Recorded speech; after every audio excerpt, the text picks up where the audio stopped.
Hello and welcome back to Real English with Real Teachers. In this video podcast, you are going to learn English naturally, listening to two native English speakers who are best friends conversing about difficult work situations. Charlie, a lot of our business English students struggle with talking about these situations, right? So we think it's going to be really useful for our viewers today. Absolutely, yes. Hello, everybody. So our students are crying out for these phrases, crying out meaning looking for, really looking for.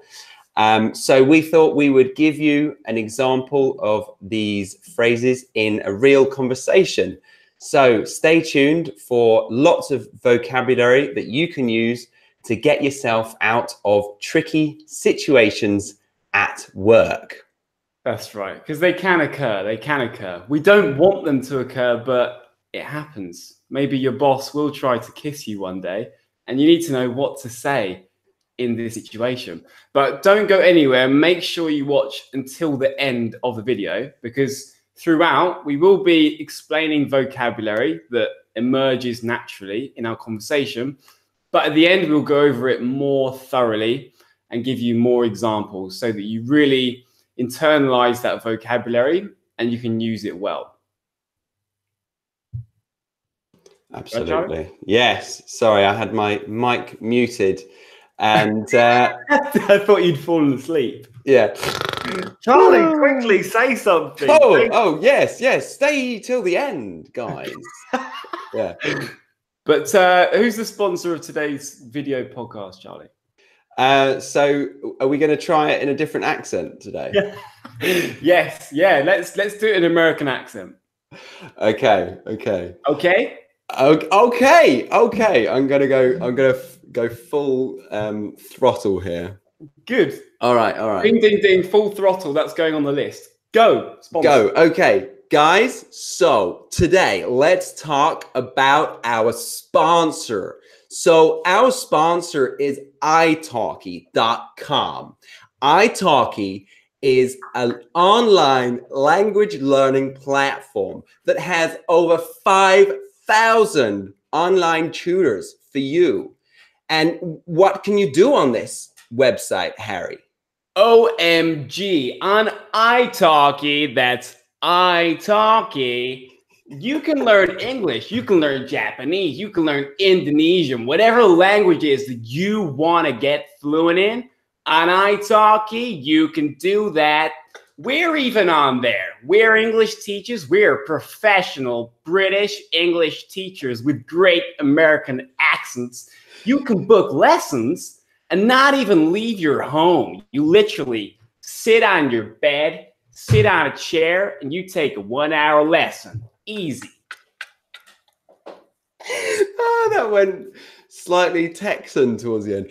And it's 24/7. You can get a tutor whenever you want. It's just fantastic. And there's a lot of opportunities to share your notes on there to get marks for free. Amazing. I can't believe it, Chaz. This is getting a bit too much. So if you're interested in this, we have a $10 discount code just for you. Yes. So in the description box of the video, after watching this video, you can click it, book yourself a lesson on italki if it's your first lesson, and then italki will give you $10 to spend on your next lesson. I hope you enjoy that, guys. Charlie, let's get back to British English. Let's indeed. Welcome back to the British English podcast for real learners to engage? Where was I going there? To engage with entertaining British English. Let's commence. So it's exciting being an American, isn't it? You feel, I don't know, kind of feel amazing. Yeah, I think it allows you to get more exaggerated. I mean, we were doing it rather horribly in the sense that it was over the top and they'll probably all hate us. but it does make me feel a bit more like you can express yourself loudly and proudly. It's true. Yeah, we were doing it over the top. We'll explain that at the end. That means exaggerated, in an exaggerated way. I kind of went into a kind of basketball pundit or presenter kind of persona. How did you feel your persona was? I've been watching a lot of YouTube videos on tech reviews, and there's this guy that absolutely crushes it. And he's on, I think Media. I can't remember his name, but right. I was trying to personify his energy. Yeah, that's good. I think he did it well. Yeah, he's very enthusiastic, and crush it is a phrase that they use a lot in American English, isn't it? But we would never use that. No, it's far too exaggerated for us British folk. But we will explain it at the end. But crush it is basically to do well in something. So if you say, "Oh my God, you crushed it," it's like, "God, you did that so well." Yeah, you did very well. Yeah, it's slightly less extreme in British English. But yeah, so we're here to give you some work dilemmas or moral dilemmas at the office. So the first one I will give you, Harry, is so someone is stealing your food from the fridge, from the work fridge, the communal fridge. Tricky situation. So obviously at the moment, that's not something I need to worry about, because if someone's stealing my food, it means that someone's breaking into my flat because I work on my own. But okay, so I work in an office. At what point do I realize they're stealing my food? And what are they stealing? Is it a sandwich? Is it a casserole? What is it? Depends what your lunch is, but I guess let's say that you are starting to notice your food being stolen. So not straight away, it's the whole lunch. It's like a bit of your salad. You made a nice side salad. So someone's just taken a spoonful of my salad. Yeah, exactly. Or all of the tomatoes are missing from your salad, and you knew that you made some tomatoes, or you put the tomatoes in there. So it's starting like that, and then it's just exaggerating. What would you do? Okay, it's just gradually like escalating. So it starts off with just a tomato, and then it's all the tomato, and then before I know it, I have no beef left in my boeuf bourguignon. Yes, exactly. Gradually escalating. It's getting bigger. It's getting worse. Yeah. May I put in before you know it? That's going in the vocabulary for today. Okay, before you know it, without and then suddenly, before you know it.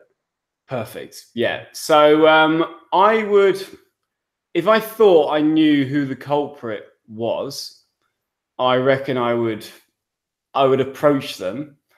But no, before that, I would want to be totally sure who it is that's robbing my lunch. So I would try my best to investigate that. And there are lots of different ways you can investigate this. But if I leave my lunch in the fridge, I would keep an eye on the fridge throughout the day. I'd maybe even consider working close to the kitchen so I could kind of keep an eye on it. Okay, keep an eye on it. You would keep looking at it, keep an eye on it.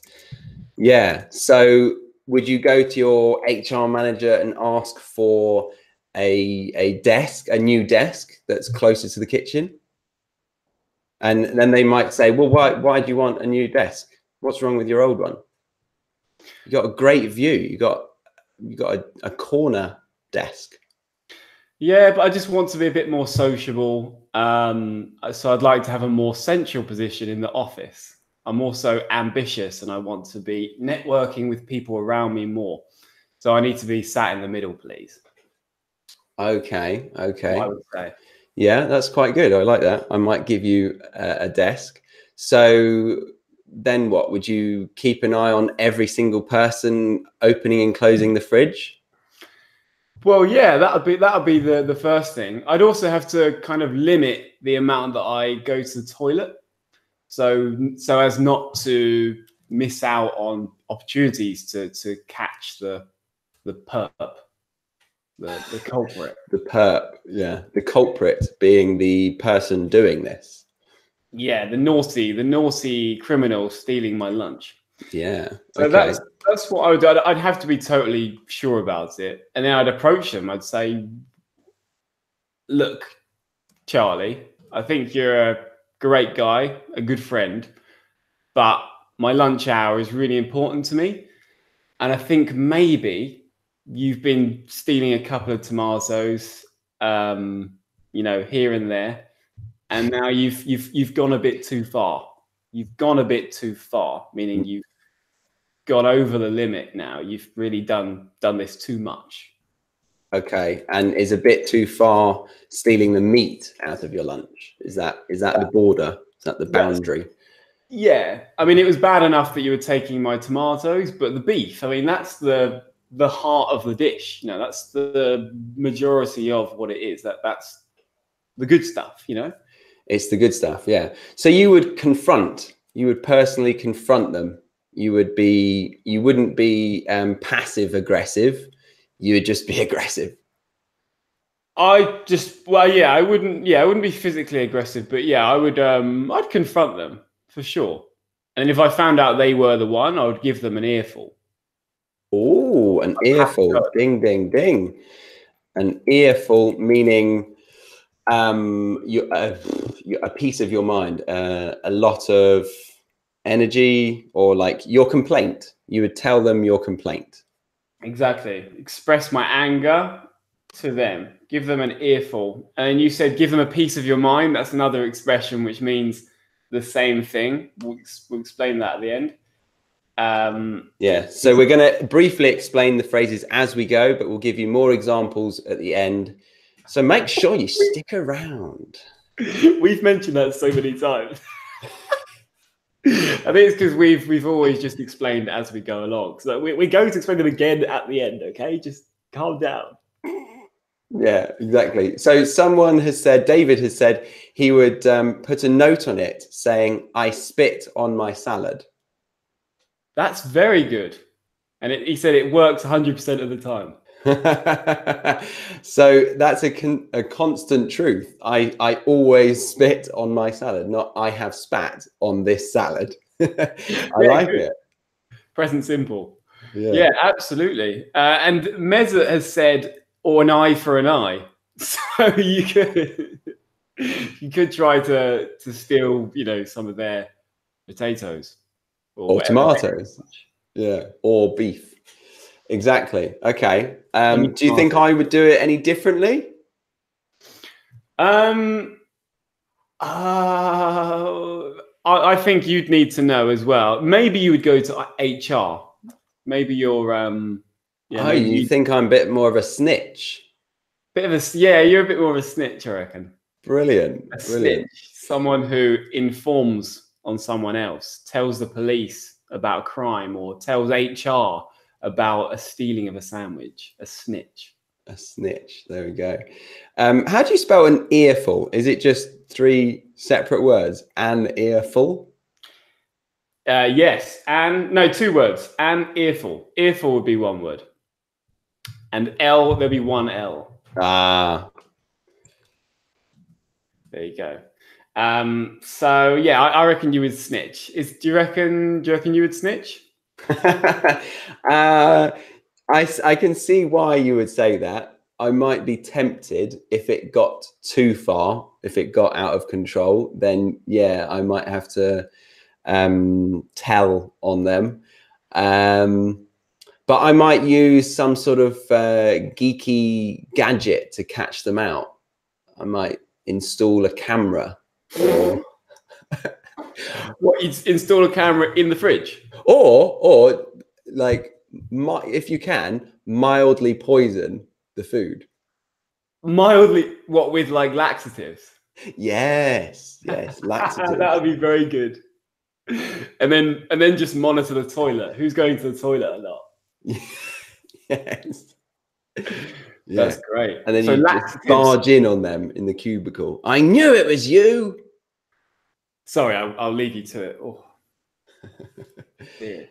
There's been some good language. I don't know if laxatives counts as good language, but you said to tell on somebody. This is when another way of saying you inform on someone. But we normally use this in like a school context or a context where we disapprove of the snitch. So like in school you would say, I'm telling on you. Oh, you're smoking a cigarette. I'm telling on you. Yeah, that sounded like a 5-year-old, and then suddenly smoking. Whoa, okay. Well, they're starting earlier and earlier these days. Yeah, wonder why they're stunted at in their growth. So I think we should go on to another one. What one would you like? I think we should. Yeah, I'll give you another one. I like you guys chiming in, by the way. The guys you watching, please keep on typing in what you would do in these situations. It's nice to see your responses. Okay, so the next one is okay. So a coworker or a superior, a workmate, tries to make a sexual advance on you. So they're trying it on with you. So imagine you got a boss and they try it on with you. Oh my God, they try it on with me. So they are trying to interest me romantically. Yeah, very unlikely for you, but all right. Do you mean because I work on my own or something else, Harry? Yeah, because you work alone, yeah. To try it on with somebody. So they're trying to try it on with me. And am I wanting a promotion at this point in my career? Okay, you got a promotion in mind. Well, yeah, you're not in your first job. You graduate, you work in a job for like a year and a half, and you've had a promotion already, maybe, but you're still fairly low level. Maybe you were a junior, now you're just a normal Tom, Dick, or Harry. Joe Blogs. Yeah. Okay. But I'm hungry for more. I'm hungry for a better job. So I don't want to burn my bridges and say that's illegal. I'm not going to do that. I'm not going to kiss you there. I'll kiss you here. No. Where are they suggesting you kiss them? On the bottom cheek. On the left bottom cheek. Wow. Hard to initiate that. They would have to kind of climb on the desk during the meeting, wouldn't they? Yes. Yeah. Well, sometimes when I have problems with my computer, she climbs across the keyboard and just sticks her ass in my face and she says, kiss it. Is this Stacey? No, God, no. This is my potential imaginary employer. Stacey hasn't done that for years. Also known as Stacey. She's your technical support officer. Yeah. It'd be good if she did it. No, I don't. So the cables come out again. Yeah. You said some really good language. You said you're hungry for more. So that means you are eager. You are enthusiastic to have more. I'm hungry for more. Not literally, doesn't want to eat more. It's not talking about my lunch, but he's just enthusiastic for more. And you also said to burn your bridges. I did. To burn your bridges, to end relationships in a negative way. And it could be with a company as well. Yes. And you can never go back because that bridge is burnt. You can't cross that again. You're fucked. Oh, yes, exactly. There we go. So I would probably say to them, look, let me talk to my girlfriend about this. And I'd like a guaranteed promotion with a fancy desk and an assistant to do the nitty-gritty details of my job. And then, yeah, I'll get back to you once I've talked to my partner about this. Okay. So you're going to consult Stacey about it and then renegotiate your contract. Yeah, that sounds about right. Yeah. Okay. That's a good way. I think you've got yeah, take advantage of that situation because you've got leverage there. You've got leverage. Yeah, I do. Leverage, nice. Yeah, so I can tell them exactly what I want. I can try to negotiate. Yes, that's it. To have leverage, yes, you're in a strong position to negotiate. A strong position. Yeah, that's a good one. That's a good one, Chaz. What do you think I would do in that situation? I think you'd be offended, highly offended, and you'd think that your work has perhaps, you know, been worth being promoted. Like what you are achieving is already what you should be considered for a promotion for.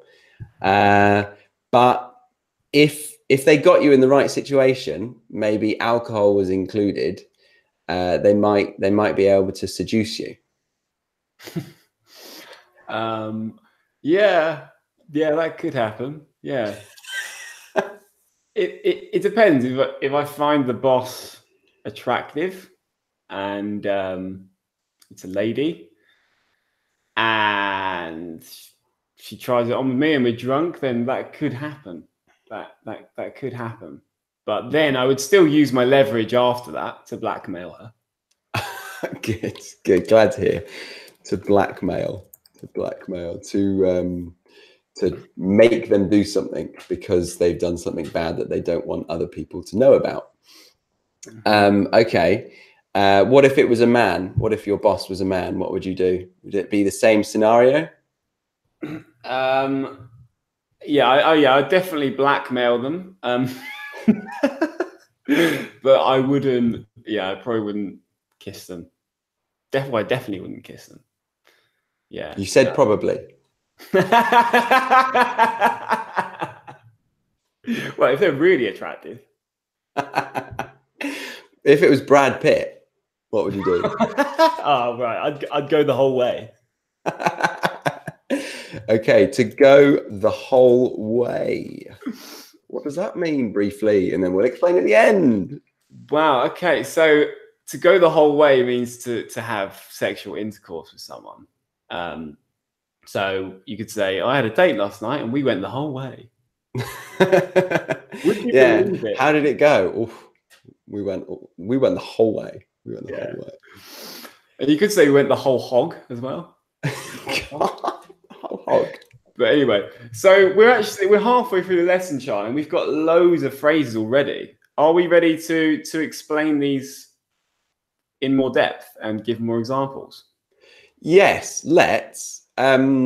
Before we explain them, I'm going to say one more example or dilemma for you guys to write your own answers to in the comments whilst we explain the phrases in full.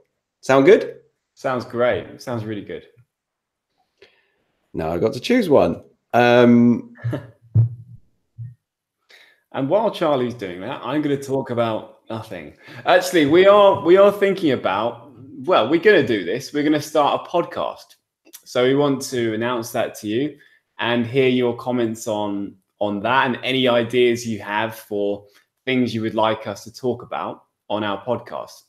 Because we've realized that we really like to talk at length and explain vocabulary and grammar and things like that and pronunciation.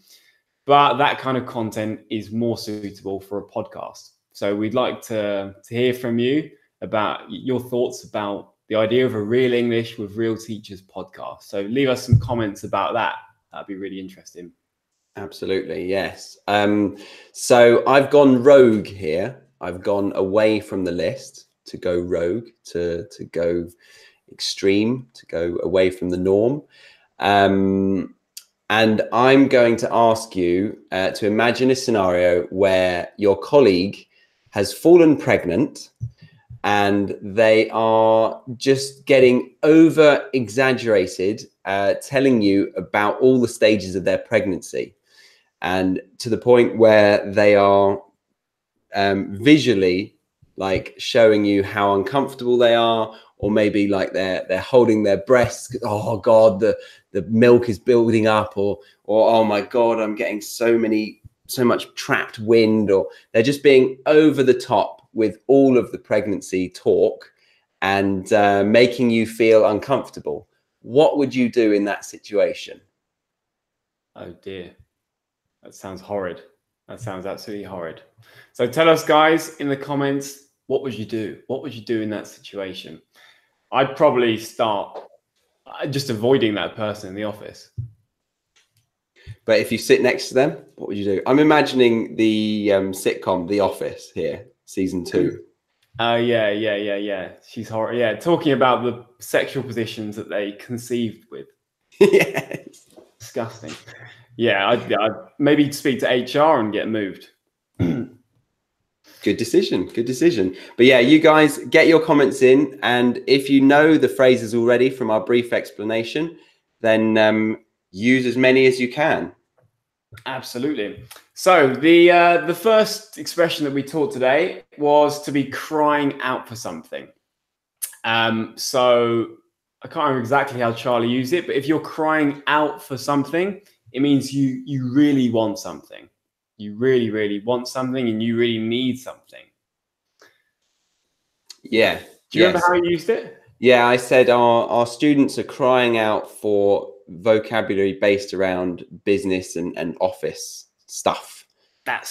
Yeah, they are they're desperately looking for something. Very good. So they really want it. Exactly. Next one, full throttle. Is that the one you've got? No. Wait, do that one. Do that one. Well, no, you do your one, and I'll do that one.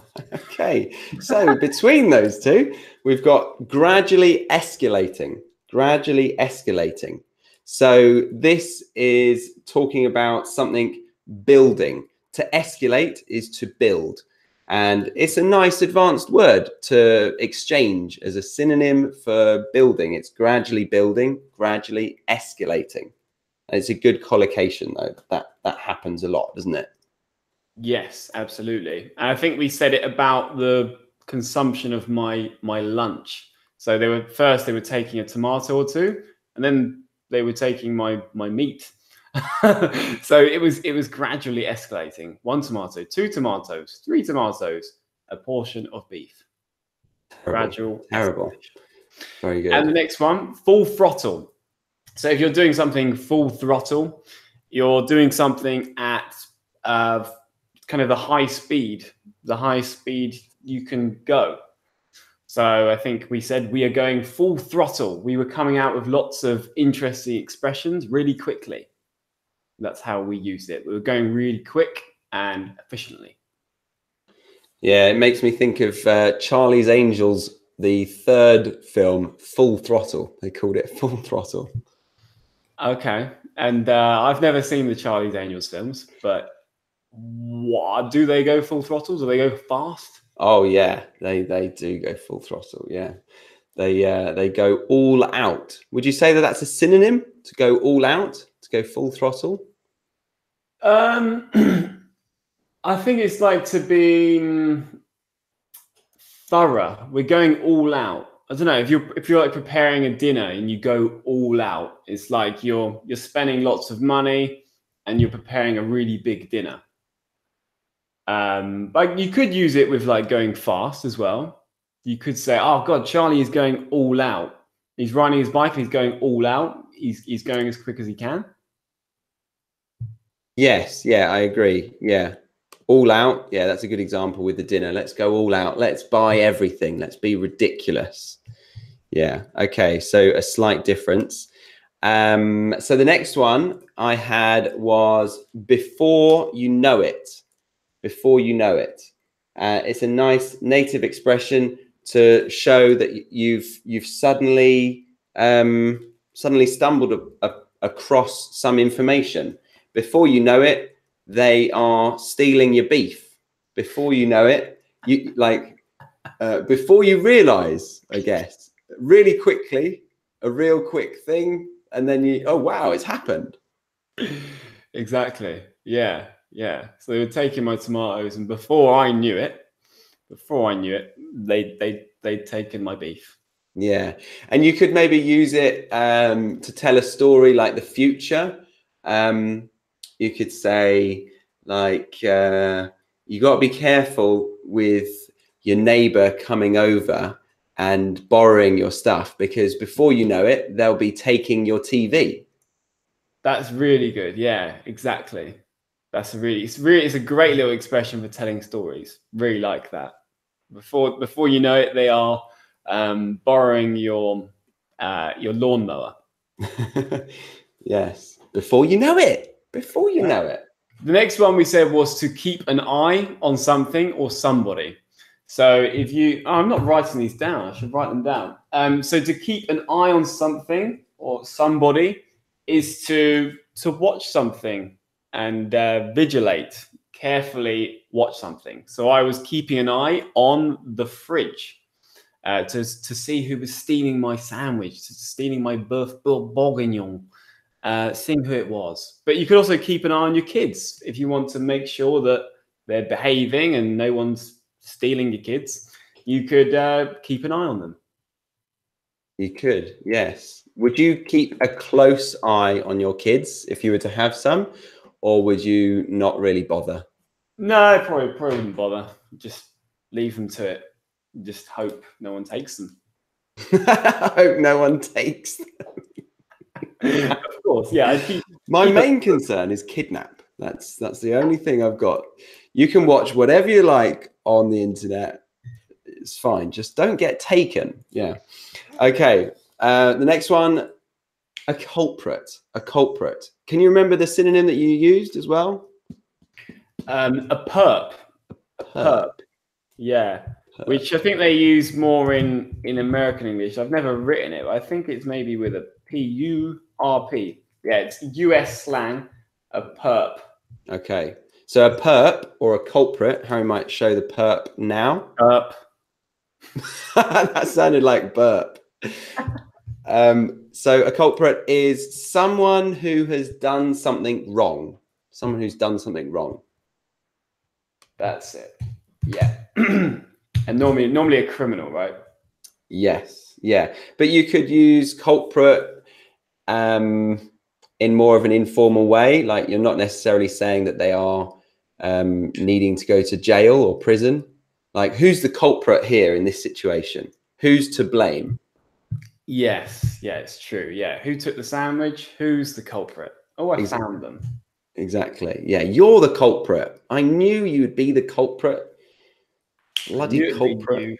So the next one is to go too far. To go too far. So it's to take it to such a level that it's just not acceptable anymore. So maybe if you are taking the mickey, if you are joking with a friend and, you know, saying some minor insults to him, he's laughing, and then you insult his mother and he is not happy at all. You went too far. You shouldn't insult my mum like that. Do people go too far with you? Can people go too far with you quite easily? That can happen, yeah, because I think I can take a joke. You know, I don't mind people laughing at me occasionally. And so then people think it's okay to, you know, to go too far, keep on going. But yeah, in general, it's okay. It's like water off a duck's back. Meaning it doesn't affect me. Water off a duck's back. Yeah, imagine a duck having water poured on it. It goes straight away off the duck's back. Just like Harry and banter coming his way.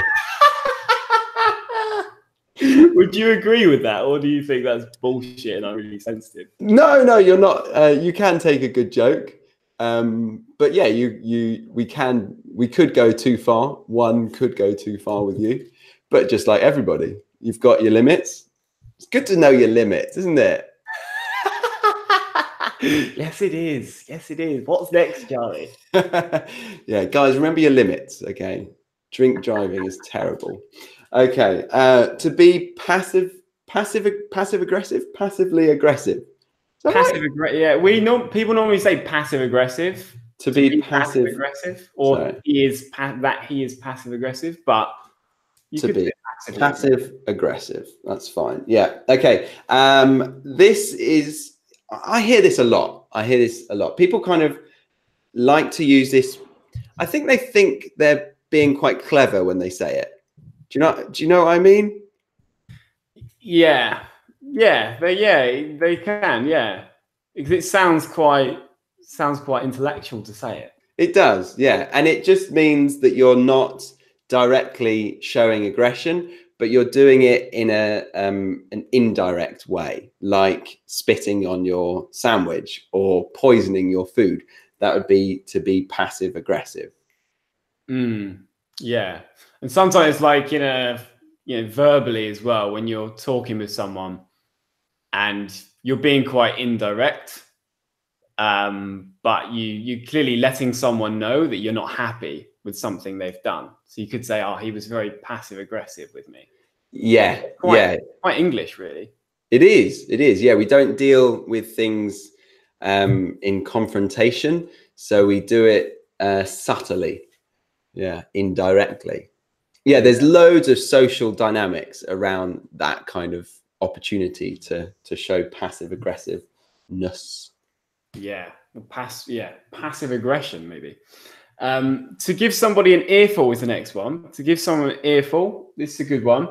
And this is when you angrily tell someone how you feel, or you have a go at someone. So when I find out who took my sandwich, I would give them an earful. I'd say, "Hey, you will never take my sandwich again, you bastard. Give me £2 for my sandwich." Yeah, £2. Is that all it takes? Yeah, for the tuna. I thought it was beef. Yeah, don't even beef in my sandwich. Oh yeah, we're not crazy here. Yeah, okay. So I was going to go on to the next one. So an earful, yes, an earful. To give somebody an earful. Yeah. I use that. I use that quite a lot. I use that occasionally. Yeah, I use it today. Have you given someone an earful recently? Yes, I have. Yeah. Well, no, I wanted to give this person an earful or a piece of my mind. I say a piece of my mind. Giving him my salad. What? But I ended up giving him my salad. I ended up giving him £2 for his tuna. Yeah. No, it was about the car that we're giving back. We've been made to pay some unnecessary fees, and I wanted to give him an earful. And did you? No, Stacey didn't let me. She said, "Shh, be quiet." Oh no, you were just like this. Was your like fist clenched? Yes. Quivering with anger? You were quivering with anger. Shaking with anger. Anyway, trembling with anger. Yeah. All right. Next one. To tell on somebody. To tell on somebody is, as Harry said quite well in the moment, to go behind their back, to go to somebody else and say that they did something wrong. So nobody likes a telltale, or nobody likes a snitch, which is the noun for that action. So yeah, there's a lot of negativity around it, especially in prison. "Oh, you snitch. Oh, how dare you." Yeah, if you snitch in prison, you're going to get stabbed. So the people that will get stabbed are snitches and telltales. Well, I don't know. Telltales, that's more in the playground, so you probably won't get stabbed. But if you're a snitch, you might get stabbed. Oh God. Okay. Yes. Don't get stabbed in prison, guys. Stay safe. Know your limits. And then Harry said about him enjoying your comments. He said he wants you to continue to chime in. To chime in. We've probably taught it before because it comes up, but it means to tell, to keep talking, to add your own opinion to something. Yeah, that's really good. Yeah. So we like it when you guys chime in and give us your comments. Nice. It makes the lessons more fun for everybody. So thanks. Yeah, except the ones that you block. Yeah, exactly. Well, they're just bad people. They've gone too far. No, yeah. Well, you know, each to their own. We'd like to hear constructive criticism. We'd like to make it better for you as a learner. Yeah, rather than just a torrent of insults. But, you know, sometimes we do get those people, but that's fine, you know. A torrent of insults, a continued huge amount of something, a torrent. Yes, exactly. These things happen, but you take the rough with the smooth. You know, you have something good, something bad, and that's just fine. The next one is to try it on with somebody. So Charlie wishes that he worked in a job where his boss tried it on with him to romantically make an advance and try to have sex with him, basically. Don't you, Charlie? Yeah, clearly. Yeah, it's a shame that I'm self-employed. I miss those days. I guess you could try it on with yourself. I do actually, funnily enough. No, I get rejected constantly. Yeah, just like batting your own hand away. Yeah. Next.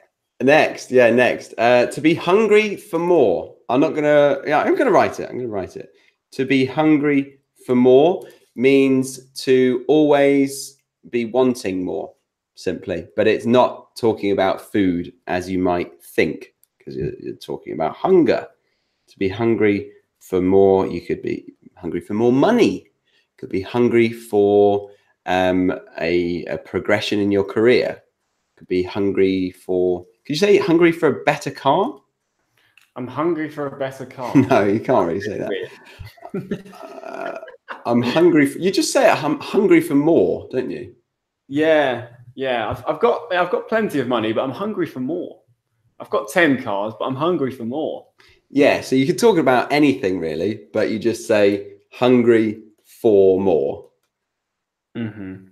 Yeah, good. And some synonyms of that is eager and keen. So you say I'm eager to get more. I'm keen to get more. I'm eager for hungry more. Yeah, don't say that. No, don't say that. Okay, do you want to do the next one or shall I? Yes, I'll do the next one. The next one is to burn one's bridges.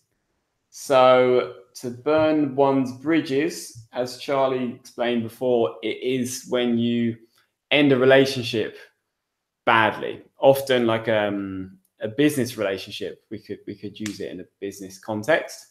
So you end badly. And because that bridge is burnt, you can't go back and salvage that relationship. You can't make that relationship good again.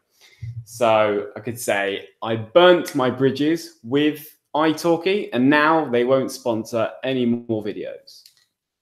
Yeah, that'd be sad. Maybe they'll see this last one and think we're taking the piss out of Americans too much. But we're not. We're just having fun. Yeah, we like Americans. We don't want to burn our bridges with Americans. Exactly. Yes. We'd love you guys to take the mick out of us as well. Okay, the next one, to blackmail. To blackmail. To blackmail is to make somebody do something because they're afraid of you telling the world what they've done. Or could you blackmail in a kidnap? Like, give me this amount of money, otherwise I will kill your son. Give me this money or I'll kill your son. It's normally, I don't know, when you blackmail, don't you know, it's normally like you're threatening to reveal some bad information about them. Expose them. Yeah, let me see. The act of getting money from people or forcing them to do something by threatening to tell a secret of theirs or to harm them. Okay, so to tell a secret or to harm them. So you could probably use it in a kidnap, right? Because you're not harming them, but you're definitely harming their loved ones and therefore them. Yes. Okay. So you could say, I'm either going to kill your son or or reveal your affair with this other woman if you don't give me money or if you don't do this for me. Gosh, a double blackmail. Yeah.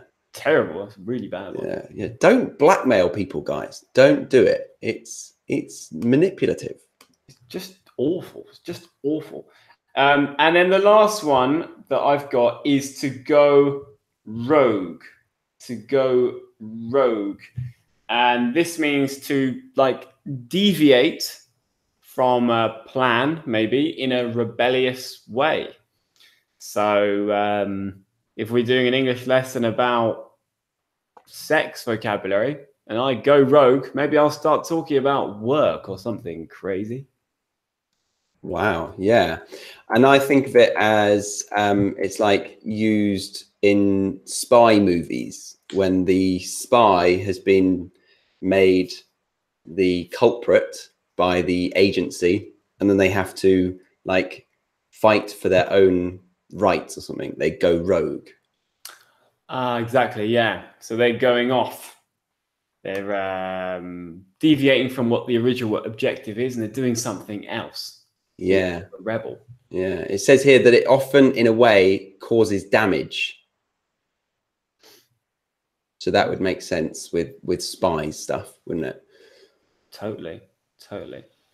Good. So have you got any more phrases? That's me. I'm out. I'm out as well. I'm out. Yeah. A torrent was mentioned earlier that I didn't finish writing down. A torrent of bad comments, did you say? Yes, a torrent of something. Yeah, that's really good. A torrent of something. So lots of something. So we said a torrent of insults. We often use it, collocate it with the word insults. So we received a torrent of insults on our video, for example. For example, yeah. Hopefully not true. Okay, so there we have all of the vocabulary. We hope that you understood all of that and you found it useful. We do see a huge amount of comments in. Thank you very much for being so active, for chiming in, as always. I'm going to be making an online flashcard pack for you guys to take away and revise on the go. So make sure you check out that link in the description box so that you can make use of all of this amazing vocabulary. Absolutely. Thank you so much for joining us. I saw a really good comment. Harry is always hungry for more of Charlie's poo stories. Absolutely. And there'll be more poo stories next week.